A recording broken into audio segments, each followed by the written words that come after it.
Welcome back to episode of car talk. हमारे viewer है सैयद मोहम्मद हैदर साहब। हमारे से सवाल किया है कि आपने जो बताया अपार्टमेंट्स के अंदर इन्वेस्टमेंट आजकल कैसे प्रॉफिटेबल और आने वाले टाइम में भी होगी, वो बात तो ठीक है, लेकिन आप मुझे थोड़ा वो ने कहा कि मेरा ये भी सवाल है कि अगर मैं फॉर एग्जांपल बाहर हूँ पाकिस्तान से, अगर जो अपार्टमेंट का ओनर है पाकिस्तान से बाहर है, तो वो क्या क्या प्रिकॉशंस ले अपार्टमेंट ख़रीदने से पहले, और जो अपार्टमेंट रेंट पे लग जाए फिर वो क्या करे, कैसे वो रेंट कलेक्ट करे वहाँ पे, और कैसे वो उसकी मेंटेनेंस का ख्याल रखे। तो ये बात करता है कि कैसे वो ये कर सकते हैं। बिस्मिल्लाहिर्रहमानिर्रहीम, अस्सलाम वालेकुम रहमतुल्लाहि व बरकातुहू। एक चीज़ मैं यहाँ बता दूँ कि आप जो भी सवाल पूछ रहे हैं उसके ऊपर काफ़ी एक नॉलेज जो है वो क्रिएट हो रहा है, और वो हम अपने चैनल पे पोस्ट करते हैं वीडियोस। और बहुत सारे लोगों ने सवाल पूछे हुए हैं, उनका जवाब अभी उनको नहीं मिला है। दरअसल वो हमने रिकॉर्डिंग कर दी हुई है वीडियो की, और वो एडिटिंग प्रोसेस के ऊपर है। बीच में रमज़ान था, जो हमारे एडिटिंग के लोग हैं वो सारी बताया टाइमिंग उस हिसाब से नहीं थे, तो वो काफ़ी बैकलॉग इकट्ठा हो गया है। तो वो इंशाल्लाह आने वाले चंद दिनों में वो सारे सवालों के जवाब आपके सामने आ जाएंगे, और वो जो है ना इंशाल्लाह उस तरह हो जाएगा। जो लोग ये समझ रहे हैं शायद हम उनको आंसर नहीं कर रहे, हम जो भी सवाल आता है इमीडिएटली आंसर कर देते हैं, तो वो क्यू में लग जाता है, तो वो फाइनली आप तक पहुंच जाएगा। तो इसके ऊपर माजरत अगर कुछ डिले हुआ है। तो जहाँ तक आपने बात की कि जी आप बाहर हैं पाकिस्तान से और अपार्टमेंट किराए पे लगाना है, मैं पहले आपको अपना प्रोसेस बताता हूँ, फिर आप लोगों के आप किस तरह से करें वो मैं आपको बता देता हूँ। देखिए जी, हम काम करते हैं, जो चीज़ हम किसी को सेल करते हैं और वो रेंट पे लगाना होता है, वो हम उनका रेंट पे लगा देते हैं। किराया कलेक्ट होने की वजह से के लिए हमारी कोशिश ये होती है कि वो जो टेनेंट है या जो किराएदार है वो मालिक के अकाउंट में पैसा भेजे और उसकी स्लिप हमें भेजे, सो दैट कि वो रीचेक हो जाए, और हम वो स्लिप भी दोबारा ऑनर को भेज देते हैं कि भाई आपका किराया वो रिसीव हो गया है।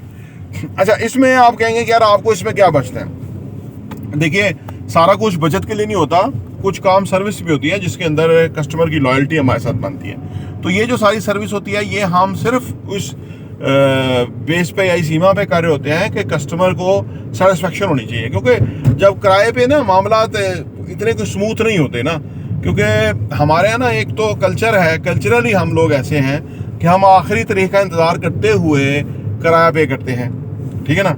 और उसमें कुछ रीज़न हो सकते हैं, लेकिन कुछ लोगों को तो बिल्कुल इसकी टेक केयर ही नहीं करते ना, उसको कॉल करनी पड़ती है कि भाईजान आपका किराया आ गया, नहीं आया, आज कर दीजिए, आज 8 तारीख है, 9 तारीख है। तो एक कॉल करनी पड़ती है, पहली से लेके 10 के दरमियान हर बंदे को, मोस्टली 90% लोगों को कॉल करनी पड़ती है, फिर उनको फॉलो अप करना पड़ता है। तो वो फाइनली हमारा जो ऑनर है, लैंडलॉर्ड है, या जो जिसको कहते हैं जो मालिक है प्रॉपर्टी का, उसको किराया पहुंच जाता है। तो वो हम और ज़्यादातर हम कुछ केसेस में हम ये भी करते हैं कि उनको कहते हैं कि आप उनके अकाउंट में भेजें। कुछ जगहों पे हमें खुद अपने अकाउंट से उनके अकाउंट में पैसा भेजने पड़ते हैं, क्योंकि वो बाद में 11 को, 12 को, 13 को वो हम पैसे दे ही देंगे। मैंने अर्ज़ किया ना कि ये हमारा एक कल्चरली प्रॉब्लम है। देने हमने होते हैं, पैसों का हमें मसला नहीं होता, और पैसे भी ज़्यादा नहीं होते, किराया भी हम दे सकते हैं, लेकिन ये एक प्रॉब्लम है जिसको हम सॉल्व कर लेते हैं, टाउन डाउन कर लेते हैं। जो कि हमारा प्रॉपर्टी देने वाला है वो सेटिस्फाई रहता है कि यार मेरे लिए पीस ऑफ माइंड है कि पैसा आ गया। तो ये सर्विस इन्वॉल्व है, इसमें हमारा कोई फ़ायदा नहीं है। फ़ायदा ये होता है कि कस्टमर सेटिस्फाई होगा, एज लॉन्ग के कस्टमर हैप्पी होगा, सेटिस्फाई होगा, वो हमें रेफरल बिजनेस देगा या वो हमारे बारे में अच्छे ख्यालात रखेगा। यही गुड बिजनेस है कि कस्टमर की जो हम टेक केयर करें, उसकी वरी, उसके लिए जो भी वरी है वो हमारी वरी होनी चाहिए। जबकि हम काम कर रहे हैं, एक लड़का उस पर काम कर रहा है, तो वो मैनेज हो जाता है, चीज़ें चल जाती हैं। अब आपके केस के अंदर कि आप बाहर हैं और अपार्टमेंट यहाँ है, सही है ना, तो वो आपको भी ना, जब आप किसी के साथ काम करें तो ये देखें उनका तरीकाकार क्या है, ठीक है। मैं नहीं कहता हम ही सिर्फ कर रहे हैं और बाकी नहीं कर रहे, बाकी भी कुछ कर रहे होंगे, तो वो उनका तरीकाकार देखें, कोशिश करें वहाँ इन्वेस्टमेंट करें जहाँ आपको ये एडिशनल, और ये बहुत बड़ी फीचर्स हैं। अगर आप बाहर से बैठ के बंदे को कॉल कर रहे होंगे तो वो भी ये होता है, वो कहता है वो तो बाहर बैठे हुए हैं, वो भी आपको अगर तंग करेगा तो आप कहेंगे यार मैंने किस मुसीबत में चला गया हूँ कि भाई किराया कलेक्ट करना मेरे लिए प्रॉब्लम। तो लिहाजा आप वहाँ इन्वेस्टमेंट करें जहाँ ये आपको एडिशनल फैसिलिटी मिले। ये सर्विस मैं क्या ना, एक दो लड़का हमारा हो तो ये सारे मैनेज हो जाते हैं।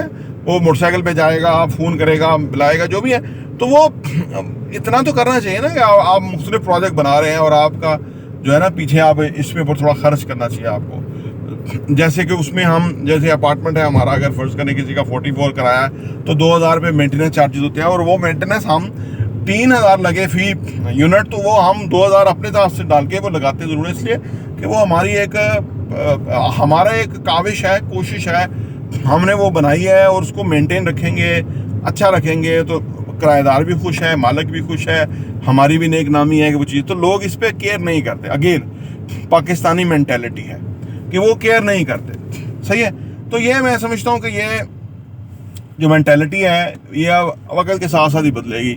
जैसे हमारी मेंटेलिटी है कि पहले तो हम कहते थे कि सियासत के मामलात में हम दखलत ही नहीं करते थे, हम कहते थे यार गंदे लोगों का काम है सियासत। फिर एक शख्स इमरान खान आए, उन्होंने कहा कि जो गैर सियासी है वो जानवर है, तो हमें समझ आई हाँ भाई हम जानवर तो नहीं है, हम सियासी हैं, क्योंकि सियासत तो नबी पाक सल्लल्लाहु अलैहि वसल्लम ने भी फरमाई है, अपना आपने रियासत चलाई है तो वो सियासत ही लोगों को अपने साथ लेके चलना एक अच्छे मकसद के लिए। तो हमें समझ आई कि वाकई गैर सियासी जो है जानवर होते हैं, सही है। तो वो हमने फिर सियासत में हिस्सा लेना शुरू किया। तो अब हमारी एक ऐसी मेंटेलिटी डेवलप हुई है कि कुछ भी गलत काम होगा पाकिस्तान में तो हमने उसके ऊपर आवाज़ उठानी है और उसके ऊपर हमने प्रोटेस्ट करना है। और ये तो हम आगे बढ़ रहे हैं इसके अंदर। पहले ऐसा नहीं था, लोग परवाह नहीं करते थे कौन आ गया है, किसी भी डर्टी हैरी को बना देते थे, पकड़ के कहीं से भी मंगवा के वज़ीर-ए-आज़म बना देते थे। लेकिन अब आइन की बात होती है कि जी आइन के मुताबिक होगा। बड़ा डर पैदा हो गया लोगों का कि भाई लोग जो है वो माइंड करते हैं, लोग प्रोटेस्ट करते हैं, पीसफुल प्रोटेस्ट। हमारा रवाज ही नहीं था। अब लोग शामों को निकल आते हैं, पूरा मुल्क निकल आएगा। तो ये जो लोग रजीम चेंज करने वाले थे उन्होंने देखा यार ये तो मुल्क ही बदल गया। तो हमारा मुल्क बदल रहा है, हमारी अप्रोचेस चेंज हो रही हैं, लेकिन उसमें थोड़ा टाइम लगेगा। तो आपके केस के अंदर यह है कि आपने जिससे वो चीज़ ली है उसको आप इन्वॉल्व करें कि भाई ये मेरी सर्विसेज मुझे मिलनी चाहिए। और अदरवाइज आप अगर फिर भी कोई मसला वो नहीं ओन करता, आपकी प्रॉपर्टी है, तो फिर आप बीच में कोई रियल एस्टेट एजेंट को इन्वॉल्व कर सकते हैं। आप उससे पूछे भी आपके चार्जेस क्या होंगे, फिर उसका 50,000 किराया, अगर 2-4 हज़ार रुपया देना पड़ता है, एज लॉन्ग कि वो जाके आपकी जगह सारे मामलात करेगा और आप उसको इख्तियार देंगे। और ये इख्तियार देते हुए भी आपको बड़ा केयरफुल होना पड़ेगा कि भाई क्रेडिबिलिटी वाले लोगों के साथ ये करें, हर बंदे को दे, वो ये ना हो कि मालक बन के बेच ही जाए, खुदा ना खास्ता गलती कर ले। तो लेकिन बहरिया DHA वगैरह के अंदर तो ये चीज़ें बेहतर हैं, उसमें कोई कब्जा नहीं है, आपकी चीज़ है, आप मालक हैं। क्योंकि जो बंदा करे, आप फर्ज करें ना, जो बंदा काम कर रहा है उसके मल्टीपल प्रोजेक्ट्स हैं, वो अगर चीटिंग करेगा, धोखा करेगा, गलती करेगा तो वो तो अपना नुकसान करेगा। इतनी मुश्किल से साख और क्रेडिबिलिटी बनाई हो, कौन ज़ाया करने के लिए तैयार होता है। तो लिहाजा यहाँ पे कल्चर है कि लोग बैक करते हैं चीज़ों को, लोग ओन करते हैं ये वो। तो बहरहाल आप उनसे बात कीजिए, अगर उसमें कोई हमारी हेल्प चाहिए तो वो इंशाल्लाह हम हाज़िर हैं। बाकी ये कि ये हमारा जो ट्रेडिशनली अंदाज है सोचने के वो बदल रहे हैं। और इंशाल्लाह ताला आप ओवरसीज़ काबिल एहतराम है, आप वहाँ गए, दुनिया के साथ उठे बैठे, वहाँ आपने अच्छी चीज़ें देखी, आपने हमारे साथ कन्वे की, हम उनकी रोशनी के अंदर पाकिस्तान को बेहतर कर रहे हैं। मैं समझता हूँ ये बहुत बड़ा किरदार जो है वो ओवरसीज़ पाकिस्तानी है।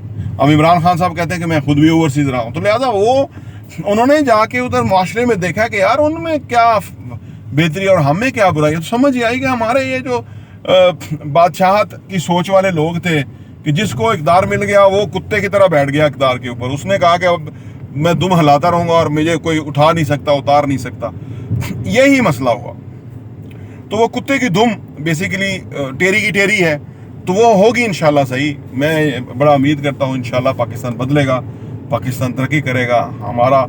हमारा ये बड़ा फ़ख्र है मुल्क, और हमारे नस्लों ने यहाँ रहना है और हम ने शऊर की तरफ जाना है। और शऊर मुसलमान होने के नाते तो दीन इस्लाम ने शऊर दिया।